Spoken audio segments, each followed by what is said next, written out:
Hey guys, welcome to my YouTube channel. പൂക്കൾ ഇതുപോലെ പിടിക്കാനും പൂക്കളെ സ്നേഹിക്കുന്നവരും എൻ്റെ ചാനൽ സപ്പോർട്ട് ചെയ്യുക, സബ്സ്ക്രൈബ് ചെയ്യുക.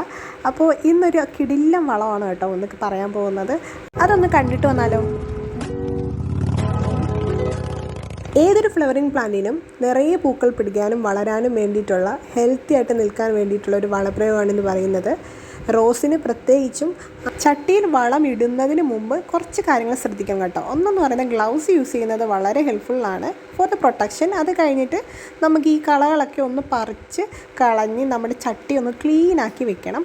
അത് കഴിഞ്ഞ് എപ്പോഴും ശ്രദ്ധിക്കേണ്ടത് പൂക്കൾ പിടിച്ചിരിക്കുന്ന ചെടിയാണെങ്കിൽ ഇപ്പോഴേ വളം കൊടുക്കേണ്ട കാര്യമില്ല, പൂക്കൾ കഴിഞ്ഞിട്ട് വളം കൊടുത്താൽ മതി. അത് മാത്രമല്ല, ഈ മഞ്ഞ ഇലകളൊക്കെ നിൽക്കുകയാണെങ്കിൽ അതൊക്കെ ഒന്ന് പിച്ച് കളയുക.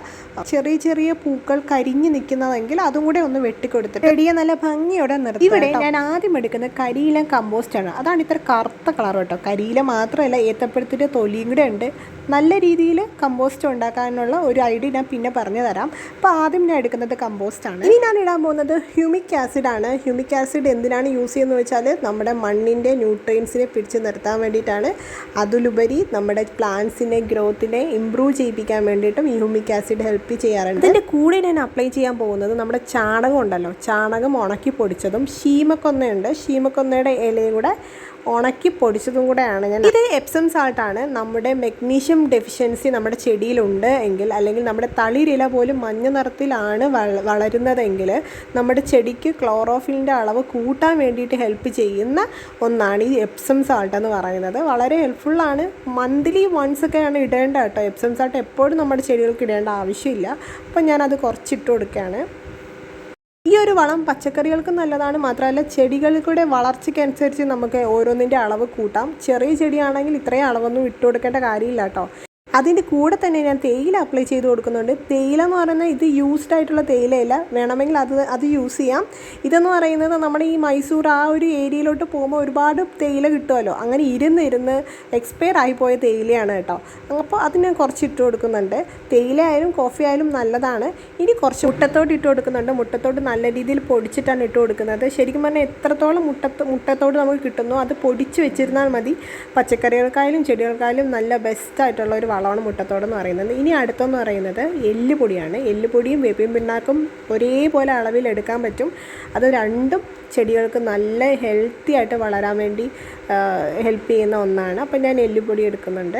ഇനി ഇതിലേക്ക് നമ്മുടെ ഫെർട്ടിലൈസർ, അതായത് ഫ്ലവർ കൂടുതൽ പിടിക്കാൻ വേണ്ടി കൂടുതൽ പേരും യൂസ് ചെയ്യുന്ന DAP യൂസ് ചെയ്യുകയാണ്.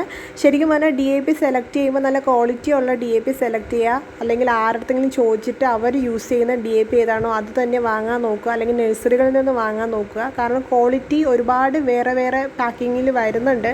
അപ്പോൾ ചിലവർക്ക് വർക്കാവും, ചിലവർക്ക് വർക്കാവത്തില്ല. അപ്പോൾ നല്ല DAP നോക്കിയിട്ട് വാങ്ങിയിട്ട് അപ്ലൈ ചെയ്ത് നോക്കുക. ഇൻസ്ട്രക്ഷൻ നോക്കി അപ്ലൈ ചെയ്യാൻ നോക്കുക കേട്ടോ. ഇത് ഞാനൊരു ചെറിയ ബൗളിലേക്ക് മാറ്റുകയാണ്. അതിൻ്റെ കൂടെ തന്നെ കുറച്ച് മണ്ണും കൂടെ ആഡ് ചെയ്യുന്നത് നല്ലതാണ് കേട്ടോ. അപ്പം ഞാൻ ആഡ് ചെയ്യുന്നുണ്ട് മണ്ണെന്ന് പറയുന്നത്. നല്ല രീതിയിൽ മിക്സ് ചെയ്തതിന് ശേഷം നമുക്ക് ചെടിച്ചട്ടിയിൽ കുറച്ച് ഇട്ട് നോക്കാം. അതിനു മുമ്പ് നമ്മുടെ എല്ലാ ചെടിച്ചട്ടിയും നല്ല രീതിയിൽ ക്ലീൻ ആണോ, എല്ലാ കളയും പറിച്ച് കളഞ്ഞിട്ടുണ്ടോ, എന്തെങ്കിലും പോച്ച നിൽക്കുന്നുണ്ടോ എന്ന് ചെക്ക് ചെയ്യണം. ഇതുപോലെ ചട്ടി നല്ല ഭംഗിയോടെ ഒരു കളയോ ഒരു പോച്ചോ ഇല്ലാണ്ട് നല്ല രീതിയിൽ നിർത്തിയിട്ട് വേണം നമ്മൾ ഈ വളം കൊടുക്കാൻ വേണ്ടിയിട്ട്. മാത്രമല്ല, നമ്മുടെ മഞ്ഞ ഇലയായാലും അല്ലെങ്കിൽ എന്തെങ്കിലും കമ്പ് ഉണങ്ങി നിൽക്കുന്നതായാലും വെട്ടി കൊടുത്തിട്ട് അളവിലാണ് ഞാൻ വളം എടുക്കുന്നത്. കുറച്ച് മതി കേട്ടോ, കാരണം ഒരുപാട് എഫക്റ്റീവായിട്ടുള്ള വളങ്ങളാണ് നമ്മൾ അപ്ലൈ ചെയ്യുന്നത്. അപ്പോൾ കുറച്ച് വളം മതി.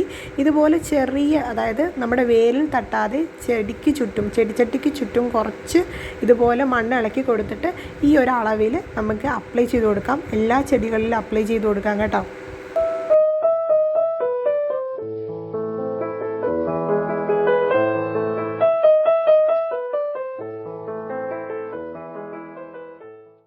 ഇല്ല എന്ന് ഉറപ്പ് വരുത്തിയതിന് ശേഷം മാത്രമേ നമ്മൾ വലിയ വളങ്ങൾ ഇട്ട് കൊടുക്കാവൂ, അല്ലെങ്കിൽ വേസ്റ്റാണ്. മാത്രമല്ല, വളം ഇട്ട് കൊടുത്തതിന് ശേഷം കുറച്ച് വെള്ളം മാത്രമേ ഒഴിച്ചു കൊടുക്കാവൂ, അല്ലെങ്കിൽ ഒലിച്ചു പോവും.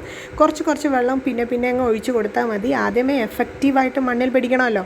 Thanks for watching.